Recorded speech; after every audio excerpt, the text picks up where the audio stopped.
Hello students. So today we are going to start with a new topic of this chapter, physical and chemical changes.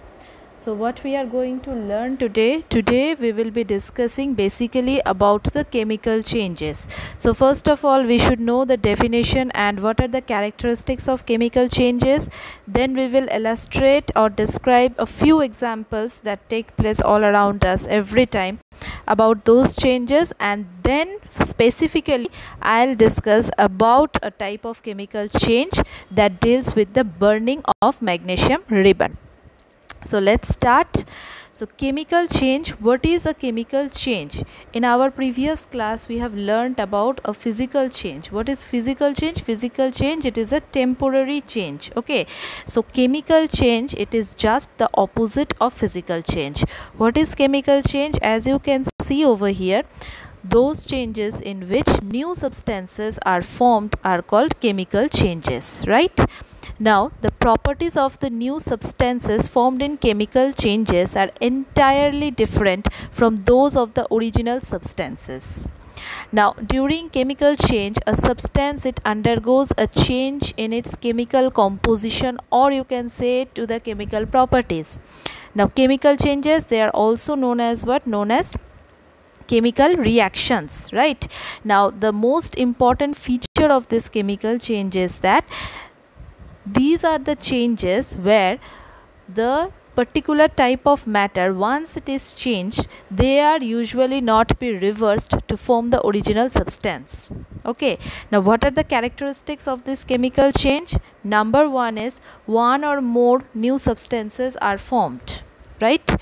Now number two is what? It's a permanent change, that is it cannot be reversed. Number three, a lot of energy, it is either absorbed or given out in a chemical change. Number four is sound may be produced. Number five, a change in a smell may take place. Number six, a permanent change in color can take place. And number seven is a gas may be formed in the chemical change. Now, from these given characteristics, we can easily find out what are the differences between chemical change and a physical change. Once again, I am telling you over here, as you can see the properties. Now, earlier in physical changes, we came to know that the change is what? It is totally temporary. Whereas this chemical change, it is a permanent change. Physical change, it's a temporary change. Chemical change, it's a permanent change. Now, in case of physical change, a very less amount of energy is either evolved or absorbed in the process, right? Whereas we can see in the chemical change, a lot of energy is either absorbed or given out, right? Now, in case of physical change, a temporary change in color can take place, whereas in chemical change a permanent change of color can take place, right? And in case of chemical change, a temporary state of matter, that is you can say from solid to liquid or from liquid to gas or vice versa, totally that is a temporary change, right? But in case of chemical change, if a gas forms, right, or you can say if the change of matter, if it takes place, that is totally, it is what? It is a permanent change. So this is all about the definition and general characteristics of chemical change. Now we will discuss about few examples that take place all around us, that is examples of chemical change, right? Now number one is what? Number one is shoring of milk. Shoring of milk means when the shoring of milk, or you can say when the formation of curd take place, right? What happens? A series of chemical reaction, it takes place in the milk by the action of what? By the action of the enzymes present in bacteria, right? Now once a curd is formed, you cannot bring that curd back to the milk. The composition of raw milk and the composition of the yogurt or curd, it is totally different, right? Number two is cooking of food. Now once the food is cooked, isn't it? Now suppose if I say a raw vegetable, the consistency, it is hard, isn't it? Now once it is cooked, what happens? It becomes soft. Now you cannot bring that soft state of matter back to the hard state of matter. Plus, what happens when you are cooking the food together with the mixture of, you can say, several spices and all? What happens? A new substance, it forms, isn't it? So cooking of food also we can say it is what? It is chemical change, right? change in color of cut apple. Now if you cut one apple from the middle, okay, and if you keep it in air, or you can say if you expose it into the air, what happens? The color changes. Okay, now you cannot bring back that changed colored apple to the fresh one, right? Photosynthesis, already you know what is photosynthesis. Now in case of photosynthesis, what happens with the reaction between, you can say, carbon dioxide, water, okay, along with sunlight and chlorophyll, what happens? The plant, it produces what? It produces glucose. Now once a glucose is produced and oxygen is produced, you cannot change that glucose and oxygen back to the carbon dioxide and water, right? Digestion of food, the entire process of metabolism, okay, or you can say the digestion. What happens when we have read in the earlier chapter that what happens when the food it gets digested? What happens? Several enzymatic actions take place, right? Now along with you can say the action of different digestive juices plus the enzymes, right? What happens? The thing, it gets broken down into simpler substances from the complex substances, and thus it gets absorbed in the small intestine, right? So in case of digestion of food, what happens? The complex organic material, it is broken down into simpler organic material, and you cannot bring back to the same as of earlier. Next, neutralization reaction. What is neutralization reaction? The reaction where acid reacts with bases to form salt and water. Now once the salt and water is produced on the reaction of acid and bases, you cannot bring back to the same acid and base. Ripening of fruit. Once the fruit is ripened, you cannot get back the raw fruit, right?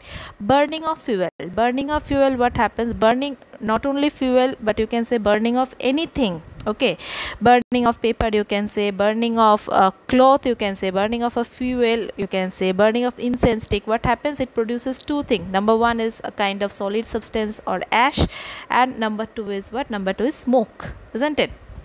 Smoke, what is that? It's a mixture of different hot gases, isn't it? So after anything it gets burnt, okay, you cannot bring back the same fuel back once again. And formation of manure. What is manure? Manure, you can say it is basically this manure, it is formed from what? Organic matter, isn't it? Organic matter, you can say from kitchen wastes and all. In class 6 you have read how to form a manure, isn't it? So now once a manure is formed on action of different decomposers, okay, you cannot bring it back to the original substances. So these all are the few examples, okay, that take place all around us every day. Now over here you can see there are other changes also, where we can say that these are all are the chemical changes, but these type of changes, it does not take place on our own, okay. Number one is burning of magnesium ribbon. This one today we will discuss in this class. Passing of carbon dioxide gas through lime water, okay. Reaction between vinegar and baking soda, reaction between copper sulfate and iron, okay, and rusting of iron. Now every day we will discuss each of the examples. So today what we are going to discuss, only about magnesium ribbon, okay, and in our rest of the classes we will discuss about these examples one by one. Now burning of magnesium ribbon. Now what is magnesium? Magnesium, it is a metal which burns easily on heating, right? Now a long and thin strip of magnesium metal is called what? Is called magnesium ribbon. We usually use this magnesium metal in the form of magnesium ribbon to perform the different laboratory activities, okay. Now when a magnesium ribbon is heated, it burns in air with a brilliant white light, right, to produce what? To produce a powdery ash called what? Magnesium oxide. Now how does it happens? When you are burning the magnesium ribbon in air, we all know that for the process of combustion means to heat anything, isn't it? To burn anything. Now which gas is essential for the process of combustion? Oxygen gas, right? Now what happens when you are heating, or when you are burning this magnesium ribbon into a flame? What happens? This magnesium, it reacts with the oxygen present in the air, and what does it produce? It produces a totally new compound, okay, which is known as what? Magnesium oxide. Now these magnesium oxide, once it is formed, you cannot get back the original magnesium ribbon, right? Now this magnesium oxide, as I said you, it is an entirely new substance. So we can say the burning of magnesium ribbon, it is what? It is a chemical change. So we can perform this process through an activity. Here you can see the activity, it is described. Now over here, take a small piece of magnesium ribbon and clean it by rubbing its surface with a sandpaper, right? Next, here you can see the picture. Once again I'm showing you.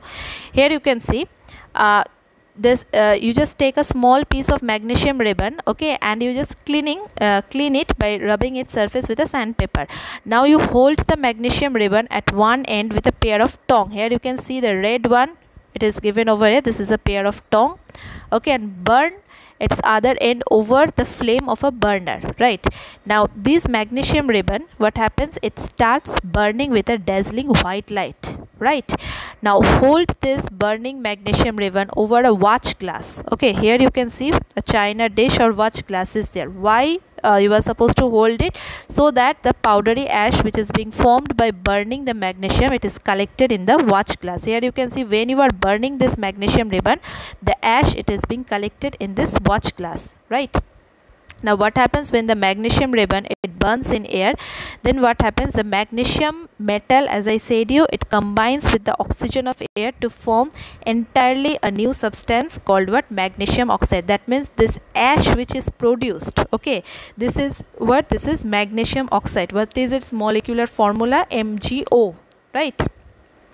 Okay, so magnesium oxide, it is a new substance formed when magnesium is burned in air, right? So since a new substance is produced which is a permanent substance, so what we can say? We can say that the burning of magnesium ribbon, it is a chemical change, right?